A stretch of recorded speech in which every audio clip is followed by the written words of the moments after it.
What's up, you guys? Nate the Raven here, and I'm playing League of Legends PC Edition. Going for some Jungle Ekko today. Never needed it. I'm really liking this champion right now. I've been playing Jungle Ekko a whole lot, especially in ranked. He's just depending on the way you play him and like how you do, it's like it comes off as a really great pick. He has a lot of lane bullying potential, he has a lot of gank potential. You have a gap close, you have stun, shield, and slow all rolled into one ability. Then you have the last of my worries. Another versatile slow on your Q, and then you have your R, which is a, blink back to your location, deal damage, and give health. So it's sort of like a life save damage dealer. So like, I mean, if you've been playing this game at all recently, you kind of know what this champion does, but just the tanky potential of him turns him into like a really great jungle pick if you're gonna pick tanky. Go in the Cinderhulk meta, and not building any of these items that you see on this recommended build. Maybe Abyssal Scepter, maybe Guardian Angel, but there's a point in time where you're so tanky you don't even need Guardian Angel because you just might not die. So right now I'm working with AP Quints, I believe. I have like armor yellows on, magic resist on my reds, I do believe, or magic resist on my blues, and then I have about 15% attack speed on my marks. Most people call for the CDR build, and I don't really do the CDR just because I feel like I'm ending the game with all the items that I want to buy in the game. I'll have 30 CDR, and on most occasions I take blue buff anyway, so I'm getting all the CDR that I need, so I don't really always feel the need to get the CDR runes in there. Just get the AP and the regular standard, and then in your runes and masteries you're going 21-9, getting the necessary jungle requirements, but also taking attack speed into your offensive tree, and then mixed penetration. Every second matters. Then you're getting what is she getting after mixed penetration? Mixed penetration. You're getting more AP damage, attack speed. If you want, you can get the CDR. You can build 4 points in the CDR and have 5% CDR, so you're ending the game with all your stats combined without like blue buff or any other edits like that. You're ending with about 35 CDR, because you are going to be getting Frozen Heart. You are going to be getting a Aegis of a Legion or Locket of Iron Solari, so that's going to provide you with a good bit of CDR. So normally when I clear camps, I go Gromp, blue buff, and then I do Wolves, but this time I decided to see how it is going straight to red buff, and it doesn't feel any different from any of my normal clears. You just kind of do this as fast as possible. You pop a pot when you need to.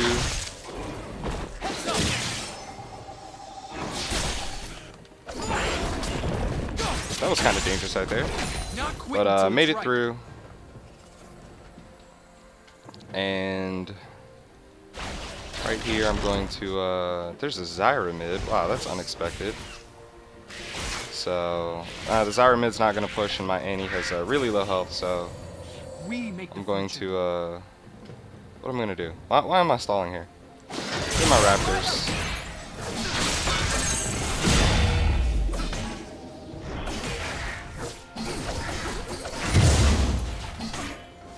Kind of rocked out there for a second.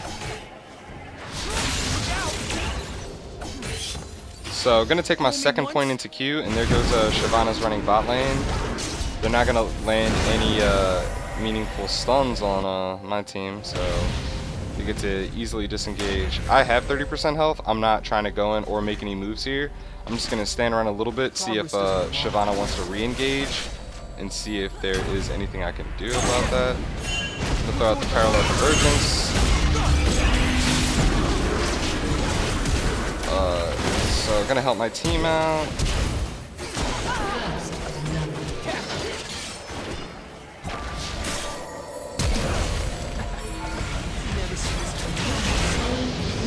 Oh, no one else tanked. Wow, so 2 of us died. So that's the bronze level play right there for you guys. The double kill onto the Tarek. It's absolutely hilarious.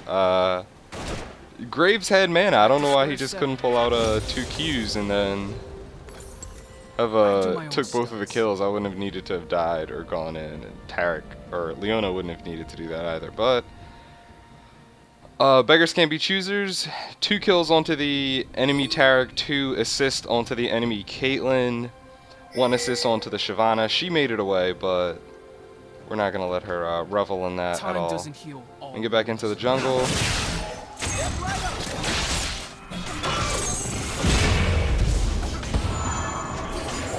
And so, like, one thing I like about Ekko is that he's just so, like, pesky. Like, you just don't expect him to pull out the plays that he does, but then, like, he'll just all of a sudden do something amazing. Like, landing, like, the correct parallel convergence to get the slow first, and then, like, taking your time to get into the, taking the right amount of time to get into the field to hit the stun. It'll still stun for the full lasting time, even if you hit it at the last second. So that's kind of like a really good thing to kind of think about and keep in mind. Kate get 3rd red, 2nd blue. 3 red, 2 blue. What does that mean?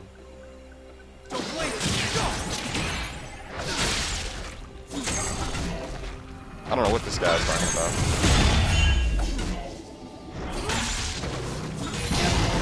Alright, so I'm level 5 now. I'm going to be taking another point into Q and going up top lane.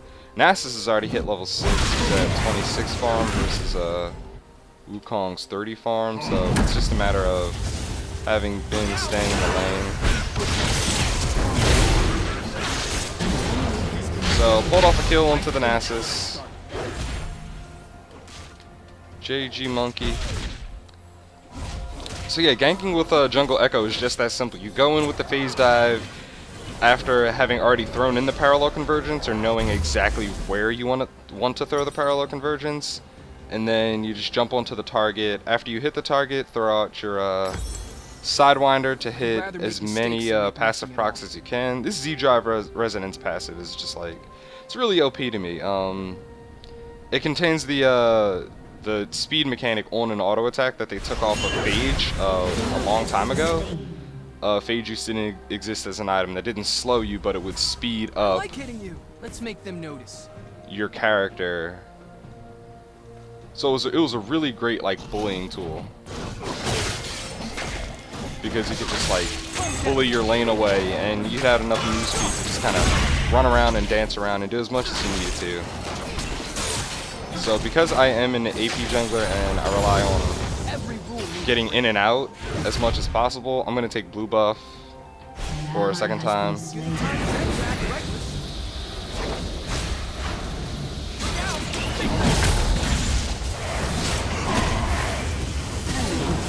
So got the rinse and repeat on top lane with the Wukong. Nasus is just getting really foolhardy, so so we just go back up there, rinse and repeat. He's 0-2-0. My Wukong is now 3-0. So, and that's where coming the blue buff. That's where having the blue buff comes in handy. You can just repeatedly come back and gank the lanes, get as many people as farmed as you possibly need. And because you're building this build tanky, all your items, like the items that you need, don't cost a lot of gold. And definitely like the parts that you need don't cost a lot. So aiming for Frozen Heart first, just because there's a Shyvana jungle, there's Nasus who relies somewhat on auto attacks, but he, you know, definitely is a big time AD dealing champion. So Frozen Heart is a great item to get versus that. The Shyvana, the Frozen Heart slows her down. Wow, the Zyra flash though.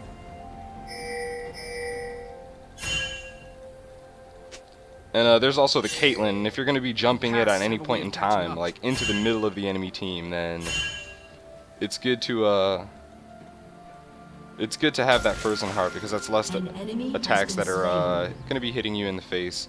I'm going to take this farm. Zyra just had to go back, so I'm going to try and keep this tower as pushed as possible.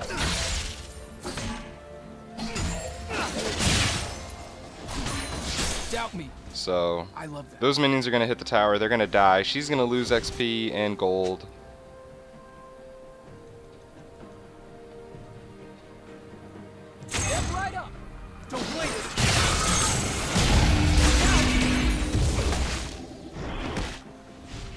then Annie's gonna come back to a full cannon wave, which means after I come back, if she clears that, no, she's gonna leave lane. So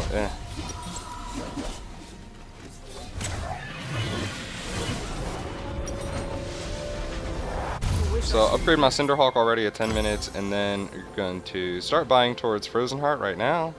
So you get these 2 items, and then you pick up a ward, because even though, you know, even though I play in bronze, like I'm not that great of a player at this game, you need wards to win the game. So that's the most unexpected thing coming out of this game. What is up with the face rolls in that bottom jungle there?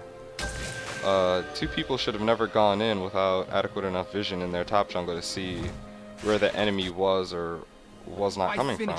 So that's a dead Wukong that we just got fed, so he gave up some shutdown gold, I'm pretty sure. Gave up shutdown gold to... Please tell me it was to Slow Hobo. Who's Slow Hobo? He gave the shutdown gold to Caitlyn, so...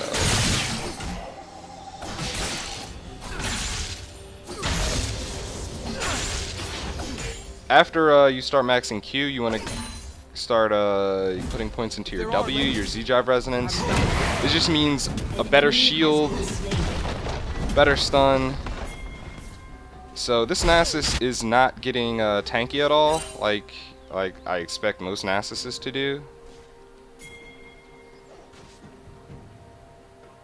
Zon is the future. Alright.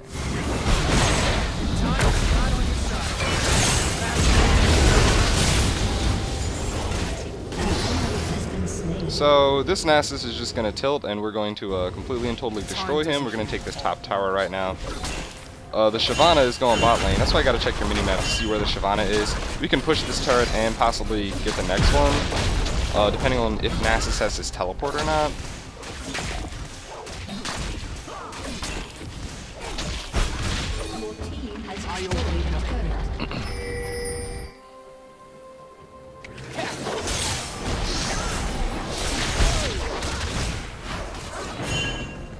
So Nasus is calling to report Shyvana, but I don't necessarily find anything wrong with what Shyvana's doing. I just gave priority to top lane because after that first gank, he went and killed Shyvana by himself, so I figured this guy is probably like a really good Wukong player. So if he's a really good Wukong player, why don't I just keep going top lane to see, you know, see what exactly he can do, see if he follows me, see if he backs me up, and he has. He's helped immensely. But not only has he helped me, he's helped his own darn self, which is like, I guess it's a big part of playing a solo lane is helping yourself. Like especially when a jungler comes, like if you have CC, if you have the means to tank and do as much as you need to help your team survive, you know, you go ahead and do that. So you gotta help yourself. And this Wukong just did a great job of it. He's 4-1 now, so I'm not gonna have to worry about him at all this game.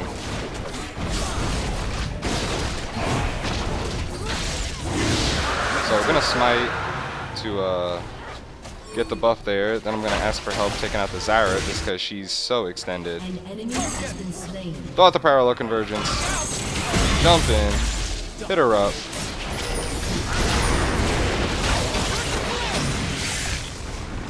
Back to going forward. Off the way.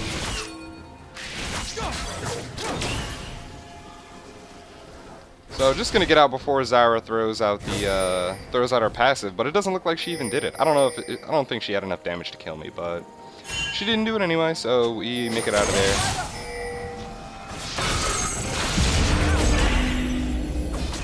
Didn't even stun the buff. I'm such a nub.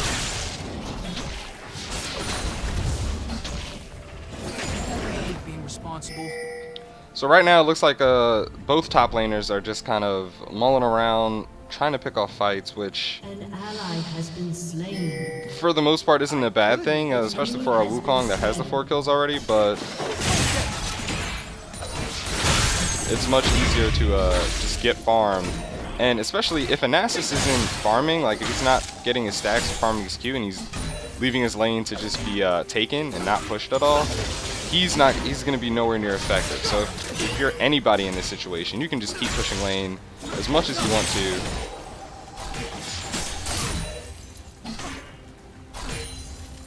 Patience. And right now I'm just gonna farm up. I might be able to if I farm up a little bit more. Yeah, I'll have a Frozen Heart next time I go back.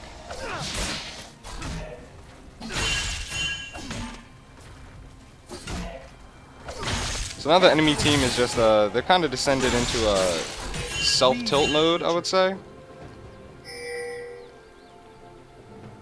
Yeah, they've descended into a self-tilt mode where they do... Back before anyone notices. Basically, they do our job for them. Like, we don't really need to fight, make plays, or, like, tilt them at all. So, first item is Frozen Heart after your Cinderhulk. This gives you 20% CDR, so now you're at 20% CDR. I'm at 30 because I have blue buff. But you just have a crap ton more tankiness, and you have, you know, 400 more mana. So, you're just basically... anywhere you can go on the play while you're also keeping your smites and using them to keep your health and your mana up, you're gonna have mana to engage like anytime you want. So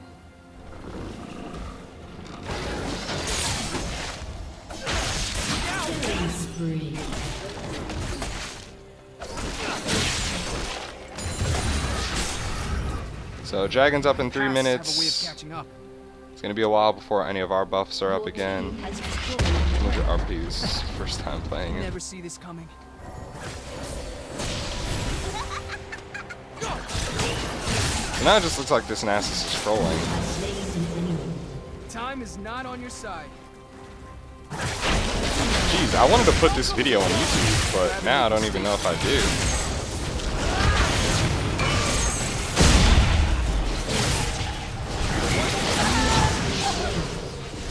So that's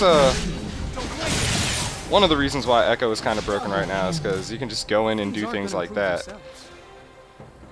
So yeah, so you basically just dive in, you deal all the damage you can, and right before you're about to die, you hit the R button, rewind time, and then you're back to where you needed to be. But like, the amount of damage that you deal just through auto attacks alone, and the fact that you're speccing a whole bunch of AP into your runes and masteries gives you 32 AP, which is, like, in my opinion, it's a reasonable amount to do whatever you need to do, while you're also tanky and have a crazy amount of survivability.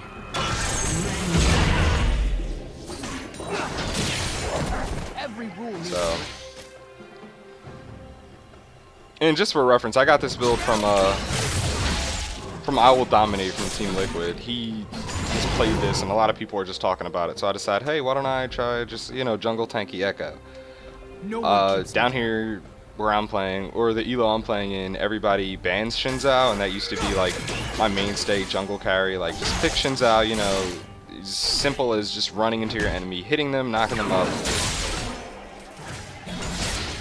Do my own stuff. But with Ekko, there's a little more skill and finesse in it, in playing him, of course. But you know, it's kind of nice. There goes the Shyvana.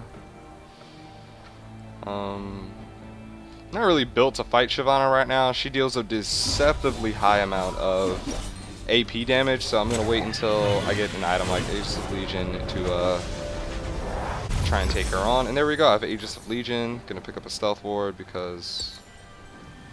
Just because it's good.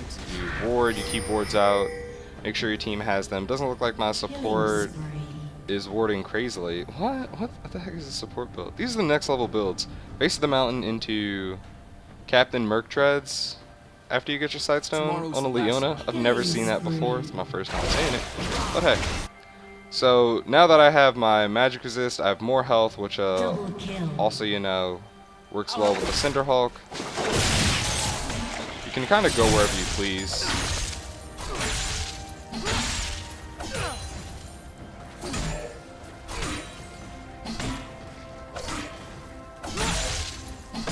Never look back.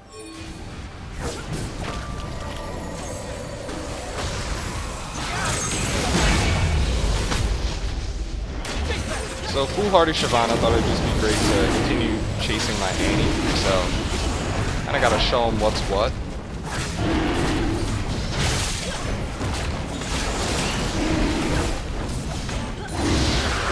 Smite on the dragon. So we're at 2 drags right now. It's 20 minutes. This team should be forfeiting soon, I'm assuming. This is a game like none other that I've played recently. Rampage. I'm wondering, there goes the surrender vote. So, nice little 20-minute video for you guys. Apparently their Nasus, according to the enemy team, their Nasus was a troll. He was a flamer, he was toxic. And unfortunately, me and Wukong had to exploit that. We basically just had to come in and take him down as many times as possible. Get the Wukong started off fed, then you never have to worry about going top lane again. Or you can just rinse and repeat and continue getting him fed, take the towers, and do what you need to do. So yeah, that was my Tanky Jungle Ekko guide. I figured it'd go longer. I figured I'd be able to show you guys like late game, really good things to try and do late game, you know, building Abyssal Scepter and things like that. Further things to just help out your team, managing 3 auras at a time. Like, that's one of the craziest things about the champion, is that if you're running around with 3 auras, tanky auras no less, and they're not really diminishing your fighting power in a significant way versus what other junglers would be able to do, it's just a bonus. So thank you guys for watching. I'm Nate the Raven. That was Tanky Jungle Ekko in League of Legends, and I'm out. You guys have a good one.